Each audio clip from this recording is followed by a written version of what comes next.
அமெரிக்க அதிபர் ட்ரம்ப் எந்த ஊர் சரக்கு அடிக்கிறாப்புலன்னு தெரியலையே.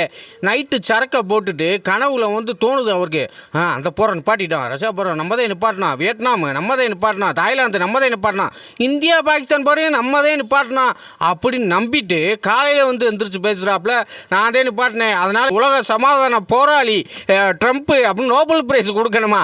இவே லட்சம் தாங்காமல் அந்த நோபல் பிரைஸுக்கு கமிட்டிக்கே எழுதிட்டாங்க. ஐயோ போதையை போட்டு லட்சம் பண்ணுறானப்பா, ஏதாவது சொல்கிறதுக்குள்ளே நம்மளே எழுதிடுவோம்னு ட்ரம்ப்புக்கு நோபல் பிரைஸ் கொடுக்குன்னு லெட்டரை வர போட்டுட்டாங்க. என்ன காமெடி, அது எந்த ஊர் சரக்குந்தே தெரியல. இல்லை வரிய வர கூப்பிட்டுக்கிட்டு இருக்கியா இஷ்டத்துக்கு. நேற்று 25% சொன்னியா, இன்னைக்கு அடுத்த 27ஆம் தேதியிலேருந்து நம்ம நாட்டுக்கு 50% வரியான். ஊருக்கு பப்பு இருக்குத்தானப்பா செய்கிறாங்க.